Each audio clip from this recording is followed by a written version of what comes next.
Welcome to the realm of science fiction, where extraordinary adventures unfold and limitless possibilities await. Enjoy the journey. Chapter 1.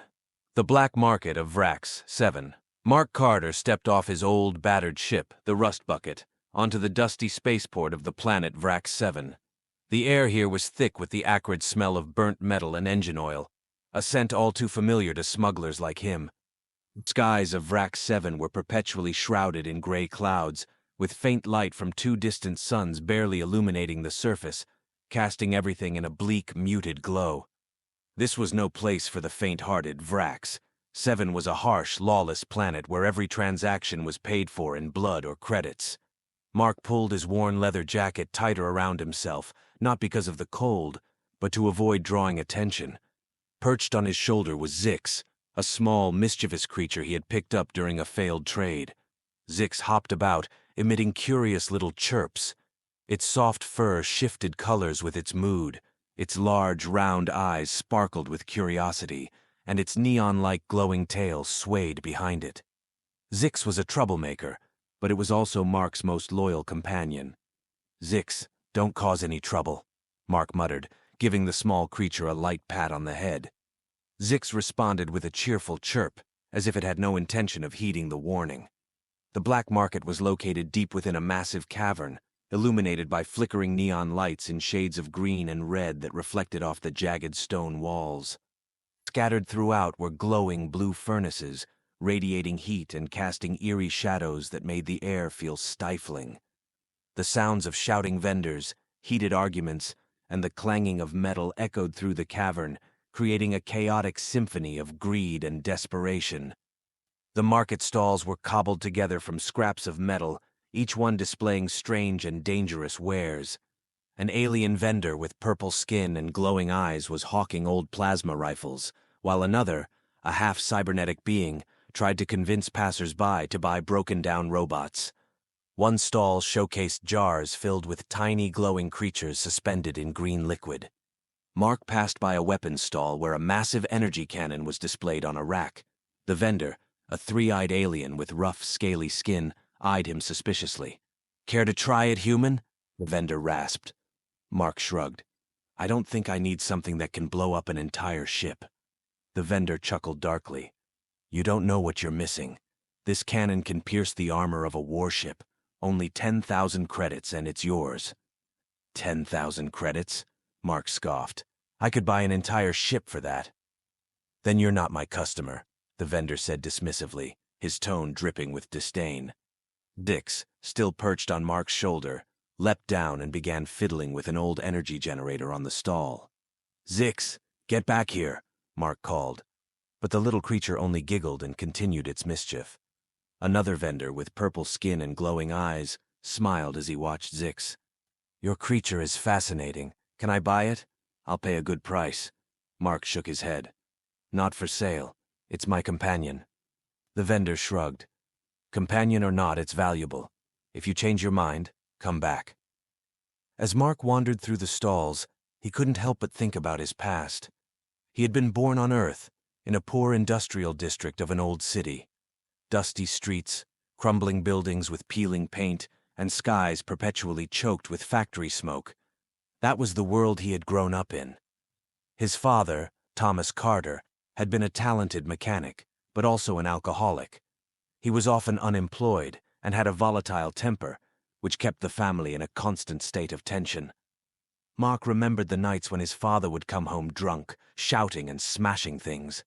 His mother, Sarah Carter, worked tirelessly as a nurse to support the family, always trying to give Mark as normal a childhood as possible.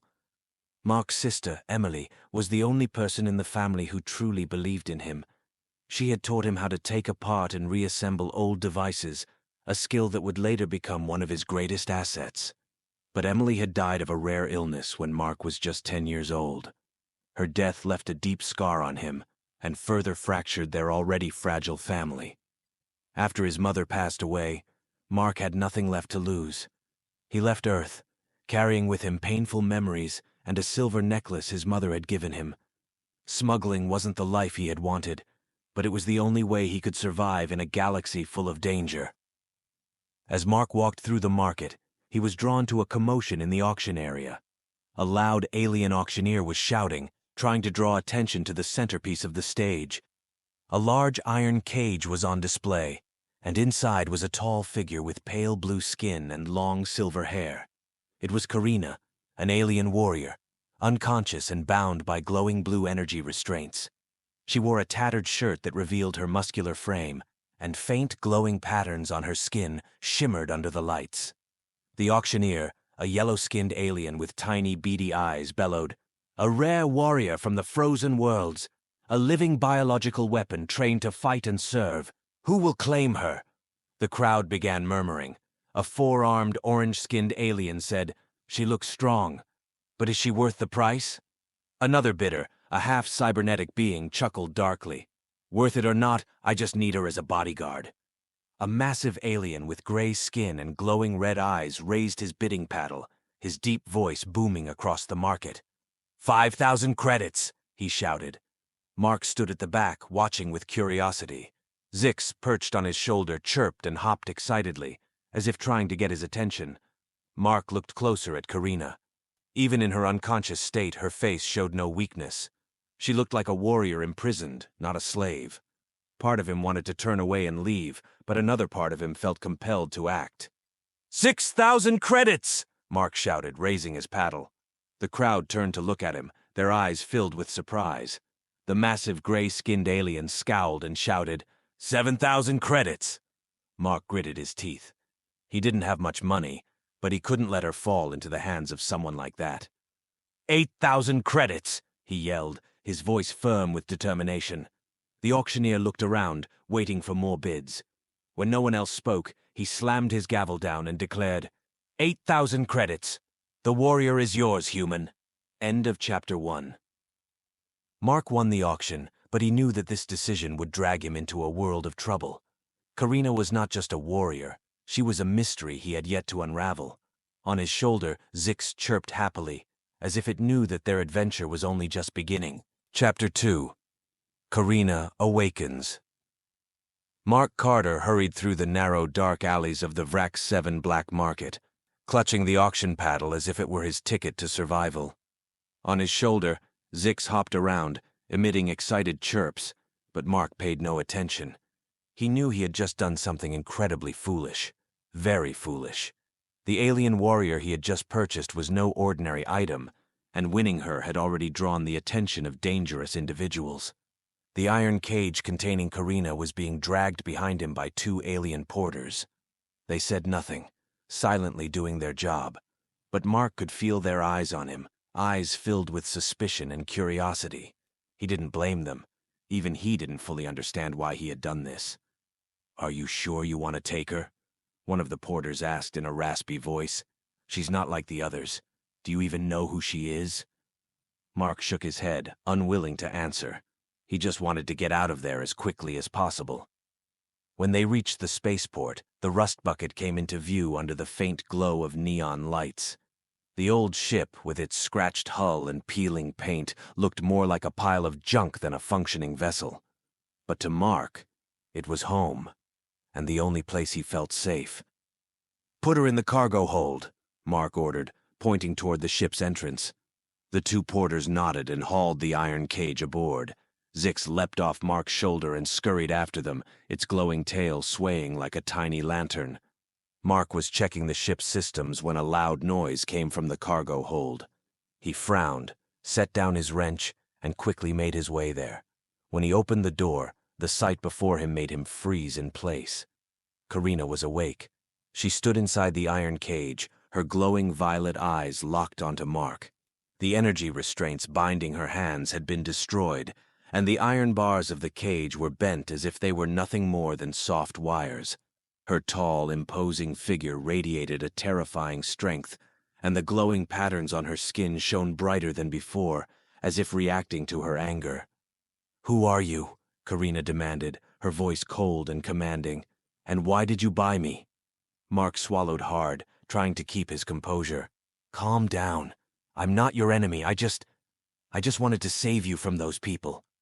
Karina took a step forward, and Mark instinctively stepped back. "Save me?" she scoffed.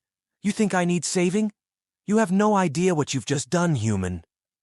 Zix, standing beside Mark, let out a small chirp, as if trying to diffuse the tension. Karina glanced at the tiny creature but said nothing. Listen, Mark said, raising his hands to show he meant no harm. I don't know who you are, and I don't care.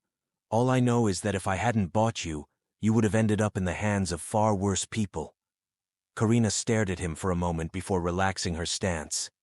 You don't know anything, she said, her voice softer but still wary. You don't know who I am, and you don't know the trouble you've just brought upon yourself. Mark let out a sigh of relief when Karina no longer seemed threatening, but he could still feel the tension in the air. He stepped closer, keeping a safe distance, and said, Then tell me, who are you, and why do they want you so badly? Karina was silent for a moment, as if debating whether to answer. Finally, she said, I am Karina, the last warrior of the Karin race. My planet was destroyed, and I was captured as a slave. They want me because I am not like other beings. I am a living weapon, created to fight. Mark frowned. A living weapon? What do you mean? Karina didn't answer immediately. She raised her hand, and the glowing patterns on her skin began to shine even brighter. A small orb of blue energy formed in her palm. This is why, she said. My body can generate and control energy. That's why they want me, to turn me into an ability of destruction. Mark stared at the energy orb, feeling both awe and unease. So, you could kill me right now, couldn't you? Karina smirked. If I wanted to, you'd already be dead. Zix let out another small chirp, as if trying to calm the situation. Karina glanced at the tiny creature again, and for the first time her expression softened. What is this creature? She asked. That's Zix, Mark said.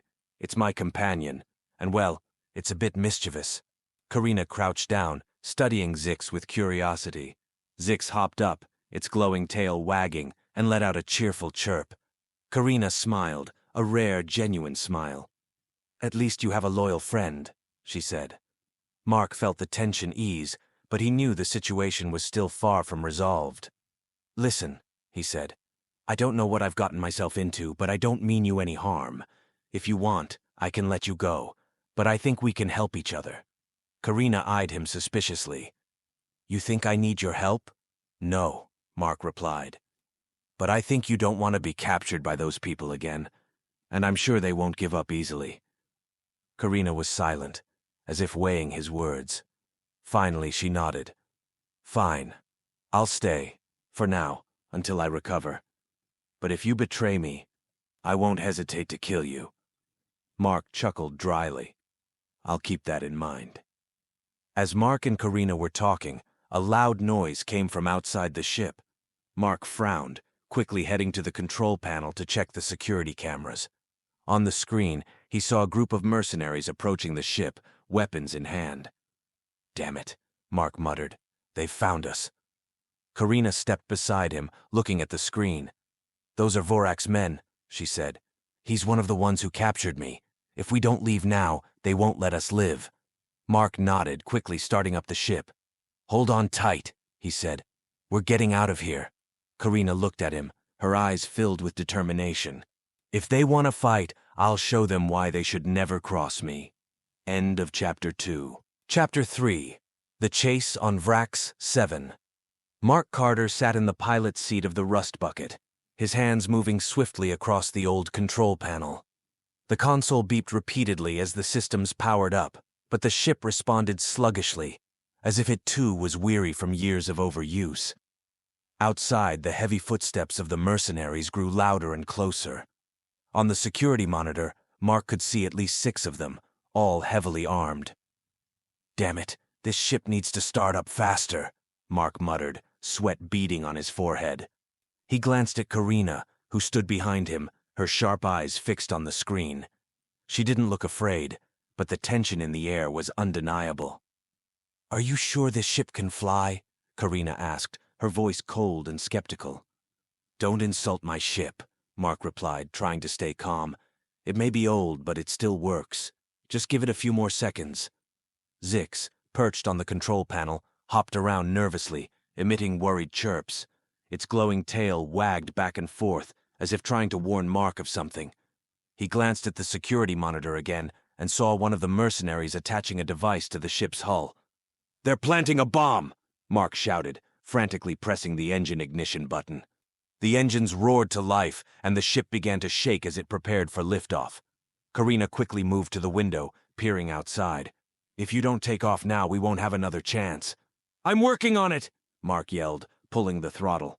The rust bucket shuddered violently before slowly lifting off the ground.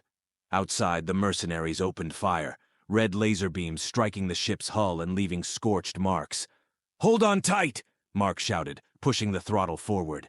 The ship shot into the air, leaving the mercenaries behind, but he knew this was only the beginning. The rust bucket burst through the gray skies of Vrac 7, but Mark had no time to relax. A loud beep sounded from the control panel, and he saw two small ships on the radar, closing in fast. "We've got a problem," Mark said, his voice tense. "Two ships are tailing us, and I bet they're not here to say hello." Karina stepped beside him, looking at the radar screen. "Do you have weapons on this ship?" Mark let out a dry laugh. "What do you think? This is a smuggling ship, not a warship. I've got an old laser cannon, but it only works half the time." "Then let's hope today is one of those lucky times," Karina said, her eyes sharp. "I'll handle them." Before Mark could respond, Karina was already heading toward the weapons bay. Zix followed her, its glowing tail wagging as if it too wanted to join the fight. "Fine, do it your way," Mark muttered, steering the ship through thick clouds. The two pursuing ships opened fire, blue laser beams slicing through the air and narrowly missing the rust bucket. Karina settled into the laser cannon's control seat, her hands moving deftly over the controls. "Just keep this ship from getting shot down. I'll take care of the rest." Mark gritted his teeth, focusing on piloting. "Easier said than done, you know." Karina locked onto one of the pursuing ships, her violet eyes glowing as she pulled the trigger. The laser cannon fired a bright red beam, striking the wing of the enemy ship. It wobbled violently before exploding into a fiery ball.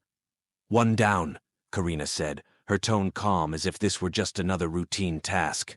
Mark glanced over his shoulder, both impressed and astonished. "Do you do this often?" "Fighting is what I was made for," Karina replied, her eyes never leaving the next target. The remaining ship accelerated, trying to close the distance to the rust bucket. It fired a barrage of laser beams, one of which struck the ship's rear, causing it to shake violently. "Damn it!" Mark shouted, struggling to stabilize the ship. "Can you take it down any faster?" Karina didn't respond. Instead, she aimed carefully and fired another shot. The laser beam hit the enemy ship's engine, causing it to burst into flames and plummet through the gray skies of Vrac 7. "Done," Karina said, standing up from the cannon's control seat. "You can breathe now." Mark let out a long sigh, feeling as though he had just escaped a nightmare. "Thanks, but I have a feeling this is just the beginning." Once the ship stabilized, Mark and Karina sat across from each other in the main cabin. Zix hopped onto the table between them, its glowing tail wagging as if it were trying to ease the tension in the air. "So," Mark said, breaking the silence, "care to tell me why those guys are so desperate to catch you? I think I deserve to know, after almost getting killed for you." Karina looked at him, her gaze cold. "I already told you, I'm a living weapon. They want me for my power." "But why now?" Mark pressed. "You were captured before, right? Why are they chasing you the moment I bought you?" Karina was silent for a moment, as if debating whether to tell him the truth. Finally, she said, "Vorak. He's the one who captured me, and he won't stop until he gets back what he thinks belongs to him." Mark frowned. "Vorak? I've heard that name before. He's a notorious smuggler, isn't he?" "Not just a smuggler," Karina said. "He works for a larger organization, one that wants to use me to create an unstoppable army." A chill ran down Mark's spine. "So I didn't just drag myself into trouble, I dragged an entire organization into it too." "Exactly," Karina said, her voice emotionless. "You've done something foolish, human. Now there's no turning back." Mark stood up, walking over to the control panel to check the galactic map. "We need a place to hide," he said. "Somewhere they can't find us." Karina stepped beside him, looking at the map. Do you know of such a place? Mark thought for a moment, then pointed to a small planet on the edge of the galaxy. This planet, it's nothing but desert and small settlements. Nobody cares about it, and that's why it's perfect. Karina nodded. Fine. But you should know they won't give up easily. They'll keep coming after us. Mark smirked. I've spent my whole life being chased. This is just another day for me. Karina looked at him, her gaze softening slightly. You're not like other humans I've met. I hope that's a compliment, Mark said, turning back to the controls. Hold on tight. We're leaving now. End of Chapter 3. Chapter 4. The Weakness of a Warrior.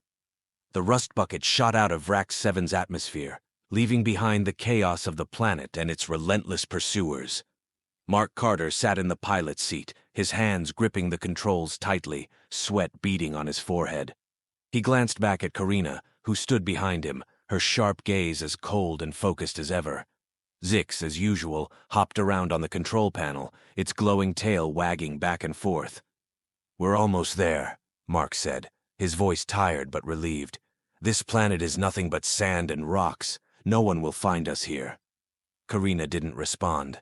She simply stared at the display screen in front of her, where the desert planet appeared as a pale yellow sphere, floating in the void of space. She didn't seem worried, but Mark could feel the tension in the air. As the ship landed on the planet's surface, a massive cloud of sand billowed up, obscuring the view. Mark powered down the engines and everything fell silent. He unbuckled his harness, stood up, and turned to face Karina. We'll stay here for a while, he said. I need to repair the ship, and you need to rest. Karina frowned. I don't need rest. I'm a warrior. I'm not weak like you. Mark smirked. You might be a warrior, but you're still a living being. And living beings need rest. Don't try to act strong all the time. Karina didn't reply, but her expression softened slightly. She stepped out of the cockpit, leaving Mark and Zix behind. Mark was inspecting the ship's systems when a loud noise came from outside. He looked up, peering out the window, and saw a massive sandstorm rolling toward them. Thick clouds of dust swirled violently, blotting out the sky and roaring like thunder. Damn it, Mark muttered, rushing outside to assess the situation. He spotted Karina standing a short distance from the ship, staring at the approaching storm. What are you doing out here? Mark shouted, trying to be heard over the howling wind. Get back inside now. Karina turned to him, her expression calm. I'm not afraid of a sandstorm. This isn't the first time I've faced nature. This isn't normal nature, Mark yelled, hurrying toward her. This storm could tear the ship apart, let alone you. Karina frowned, but before she could respond, a powerful gust of wind knocked them both to the ground.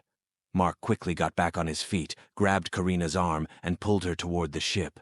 She didn't resist, but he could feel her reluctance in every step. Once they were safely inside, Mark shut the door and let out a sigh of relief. You can be as strong as you want, but if you die in a sandstorm, that strength means nothing. Karina said nothing, simply sitting down in a corner, her gaze distant. After the storm passed, Mark returned to the main cabin and found Karina sitting against the wall, her eyes closed. The glowing patterns on her skin, usually vibrant, were now faint and dim. He approached her, sensing that something was wrong. Are you okay? Mark asked, his voice filled with concern. Karina opened her eyes, but they no longer held their usual sharpness. I just need to rest for a bit, she said weakly. Mark knelt beside her, noticing a significant change in her demeanor. You're not okay. You need something, don't you? Food? Water? Karina shook her head. My body isn't like yours. I don't need food or water, but I need energy. The patterns on my skin, they're not just for decoration. They're my source of power, and I've used too much energy in the last battle. Mark looked at her, seeing a vulnerability he had never seen before. She, a powerful warrior, now looked like a completely different person, tired, fragile, and in need of help. So how do you recover? Mark asked. Karina was silent for a moment before replying. I need a strong energy source. But here, on this planet, I can't find what I need. Mark stood up, walking over to the control panel to check the ship's remaining energy reserves. He knew the rust bucket didn't have much to spare, but he also knew he couldn't let her die. "Listen," he said, turning back to her. "I don't know if this will work, but I have an idea. This ship has a backup energy core. It's not powerful, but it might be enough to help you recover a little." Karina looked at him, her eyes filled with doubt. "You would sacrifice the ship's energy to save me? Aren't you afraid we'll be stranded here?" Mark shrugged. "I'm not great at planning ahead, but I know that if I do nothing, you won't make it, and I can't let that happen." Karina was silent for a moment, then nodded. "Fine, I'll try." Mark led Karina to the engineering bay, where the backup energy core was stored. He opened the compartment, revealing a glowing blue orb that emitted a faint light. "This is all I've got," Mark said. "I hope it's enough." Karina stepped closer, placing her hand on the orb. The patterns on her skin began to glow again, and Mark could see her body slowly regaining its strength. But as she absorbed the energy, the orb's light began to fade, and Mark knew the ship would no longer have a backup power source. When Karina finished, she turned to Mark. "You've sacrificed a lot to save me," she said, her voice softer than before. "Why?" Mark smirked. "I don't know. Maybe I just don't want to see someone die in front of me. Or maybe I think you'll be useful in keeping me alive." Karina smiled, a rare, genuine smile. "You're a strange human, Mark Carter, but I owe you my life, and I never forget a debt." End of Chapter 4. Chapter 5. Trials from the Shadows. Mark Carter sat in the cockpit of the rust bucket, his eyes fixed on the radar screen. The desert planet they had landed on was nothing but sand and rocks, but the eerie silence unsettled him. Karina, having partially recovered thanks to the ship's backup energy core, stood behind him, her sharp gaze as cold as ever. Zix, as usual, hopped around on the control panel, its glowing tail wagging back and forth. "We can't stay here for long," Karina said, breaking the silence. "Vorik won't give up. He'll find us." Mark nodded, but before he could respond, a loud beep echoed from the control panel. He leaned down to check, and his heart sank as he saw an unfamiliar signal appear on the radar. "Damn it," Mark muttered. "There's a ship approaching, and it's not a friendly one." Karina stepped beside him, her eyes narrowing as she looked at the screen. "That's Vorak's ship," she said coldly. "He's found us." A chill ran down Mark's spine. "How? We left Vrac 7. How could he track us so quickly?" Karina was silent for a moment before replying. "He might have planted a tracking device on your ship. Vorik never lets his prey escape." Mark clenched his teeth, angry at himself for not thoroughly checking the ship after leaving Vrac 7. "All right," he said, trying to stay calm. "We need to prepare. If he's coming here, we won't stand a chance unless we fight." Just minutes later, a massive ship appeared in the sky, blocking out the weak sunlight of the desert planet. The ship resembled a predatory beast, with a sleek black hull and enormous energy cannons mounted along its sides. Mark looked out the window, feeling like a small prey being hunted by a colossal predator. "That's Vorak's ship," Karina said, her voice tense. "He's not coming alone. He'll bring his army." Mark swallowed hard, cold sweat running down his back. "We can't fight that thing. My ship isn't equipped for combat." Karina turned to him, her gaze icy. "You don't have a choice. If you don't fight, you'll die, and so will I." Mark gritted his teeth, feeling the weight of the situation pressing down on him. He knew she was right, but he couldn't shake the fear. Vorik wasn't just an ordinary smuggler. He was a predator, and he never let his prey escape. The ship's alarms blared as Vorik began his attack. Bright red laser beams rained down from the massive ship, creating explosions across the desert surface. Mark struggled to maneuver the rust bucket to avoid the onslaught, but his ship was too old and sluggish. "We can't hold out much longer!" Mark shouted, gripping the controls tightly. "This ship won't survive another round of attacks!" Karina stood beside him, her expression unyielding. "You need to get me onto his ship." Mark turned to her, stunned. "Are you crazy? He has an entire army on that ship. You can't take them all on by yourself." "I don't have a choice," Karina said firmly. "If I don't stop him, we'll both die. You just need to get me close to his ship. I'll handle the rest." A chill ran down Mark's spine. He knew she was right, but the thought of her facing Vorak alone filled him with dread. "All right," he said reluctantly. "But if you die, I'll never forgive myself." Karina smiled, a rare, determined smile. "I won't die. I'm a warrior." Mark piloted the rust bucket closer to Vorak's ship, dodging the massive energy blasts from its cannons. As they approached, Karina prepared to jump. She carried an energy sword Mark had found in the cargo hold, and the glowing patterns on her skin shone brightly, as if she were readying herself for a great battle. "You need to keep this ship safe," Karina said, locking eyes with Mark. "If I don't come back, you have to leave immediately." Mark felt a sharp pain in his chest. "Are you sure? You don't have to do this alone." Karina smiled again, her confidence unwavering. "I've fought alone my entire life. This isn't the first time." Before Mark could say anything else, she leapt out of the ship, hurtling toward Vorak's vessel. The glowing patterns on her skin flared brilliantly, and Mark could see her using her energy to create a shield, protecting herself from the incoming attacks. Karina infiltrated Vorak's ship, facing off against his army of mercenaries. She moved like a storm, her energy sword slicing through the enemy's armor with ease. The glowing patterns on her skin pulsed with power, and she unleashed bursts of energy that obliterated everything in her path. When she finally reached the control room, Vorak was waiting for her. He was a towering figure, with gray skin and glowing red eyes. He wore high-tech armor, and in his hand was a glowing red energy staff. "I knew you'd come," Vorak said, his deep voice filled with authority. "You can't escape me, Karina. You belong to me." Karina said nothing, her gaze cold and unyielding. "You destroyed my planet. You enslaved me. But today, you'll pay the price." Vorak laughed, his voice echoing through the room. "You think you can defeat me?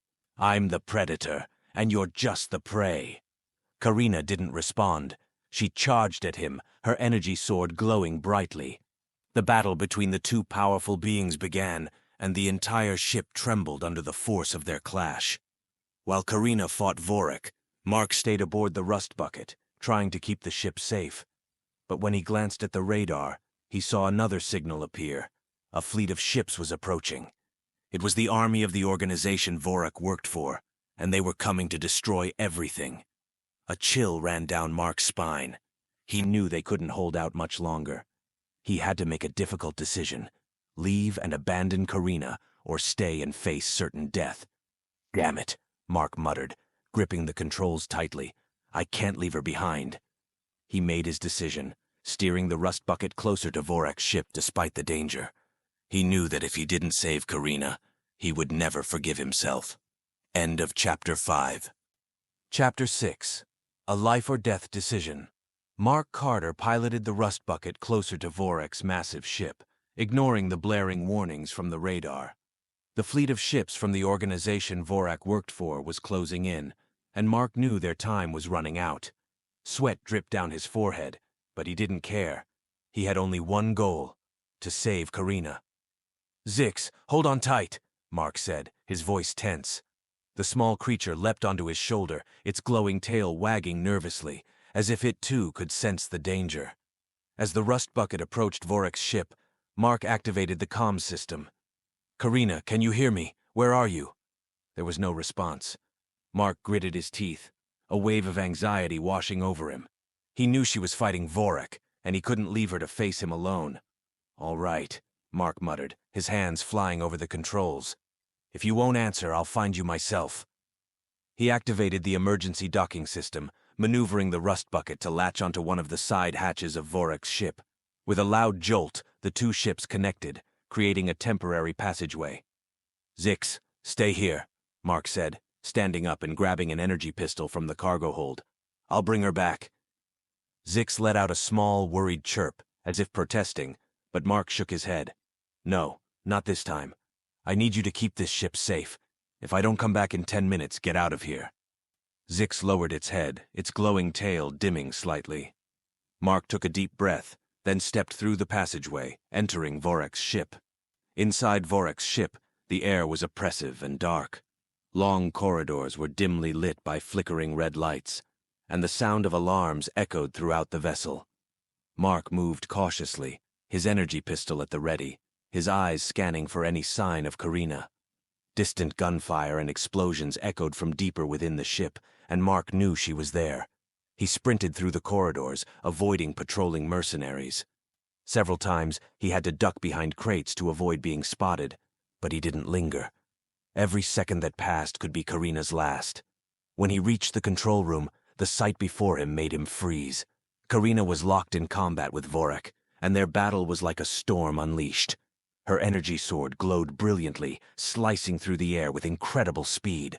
Vorak, wielding a glowing red energy staff, moved with equal ferocity, each of his strikes shaking the floor beneath them. "You can't defeat me, Karina!" Vorak roared, his voice echoing through the room. "You're nothing but an ability, and I am your master." Karina didn't respond. She charged at him, her sword cutting a blazing arc through the air, but Vorak dodged and countered with a powerful strike to her chest. She fell to the ground but quickly rose, her eyes burning with determination. Mark knew she couldn't hold out much longer. He raised his energy pistol, aimed at Vorak, and fired. A blue energy bolt struck Vorak's shoulder, causing him to stagger. "Karina, get up!" Mark shouted, running toward her. Karina turned to him, her eyes wide with surprise. "What are you doing here? I told you to leave." "And let you die?" Mark snapped, his voice filled with anger. "Not a chance!" Vorak turned, his glowing red eyes locking onto Mark. "Who are you to interfere with me?" he growled, his voice dripping with menace. Mark raised his pistol again, but before he could fire, Vorak lunged at him with terrifying speed. The energy staff swung toward him, and Mark barely managed to roll out of the way. The staff struck the floor, creating a small explosion that sent Mark crashing into the wall. "You're no match for me, human," Vorak said, advancing on Mark. "You're weak, and you'll die for your foolishness." Mark struggled to his feet, his body aching from the impact. He saw Vorak raise his staff, ready to deliver a killing blow, but before he could, Karina charged at him from behind, her energy sword blazing. Vorak roared, spinning to face her. "You think you can defeat me? You're nothing but an ability, and I am your master." "I am not your ability," Karina said, her voice filled with fury. "I am Karina, the last warrior of the Karin tribe, and today you will pay for what you've done." The battle resumed, but this time Mark didn't stay on the sidelines. He picked up his pistol and fired at Vorak whenever he had the chance, giving Karina openings to strike. Together they pushed Vorak back step by step. As the fight reached its climax, Vorak was cornered, but he didn't look afraid. Instead, he laughed, a deep, menacing sound that echoed through the room. "You think you've won? You know nothing. My organization is coming, and they will destroy you all." Mark glanced at Karina, a chill running down his spine. "We need to get out of here now," he said. "If his organization arrives, we won't stand a chance." Karina nodded, but her eyes remained fixed on Vorak. "You won't live to see that happen," she said, raising her sword. "Don't!" Mark shouted, stepping forward to stop her. "If you kill him, we'll lose any chance of learning more about his organization. He might be the key to our survival." Karina looked at him, her expression conflicted. She wanted to end Vorak, but she knew Mark was right. Finally, she lowered her sword, though her eyes still burned with anger. "You're lucky," she said to Vorak, "but next time you won't escape." Mark and Karina quickly left the control room, leaving Vorak injured but alive. They ran through the corridors, avoiding patrolling mercenaries, and made their way back to the rust bucket.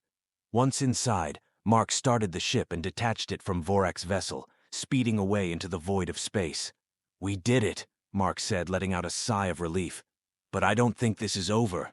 "No," Karina replied, her gaze cold and determined. "This is just the beginning.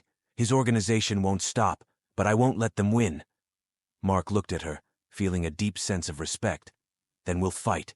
Together." Karina smiled, a rare, genuine smile filled with resolve. Together. End of Chapter 6. Mark and Karina escaped Vorak's ship, but they knew greater challenges lay ahead. Vorak was still alive, and his organization was closing in. But for the first time, they realized they didn't have to face it alone. They had each other, and that was the greatest strength they could have.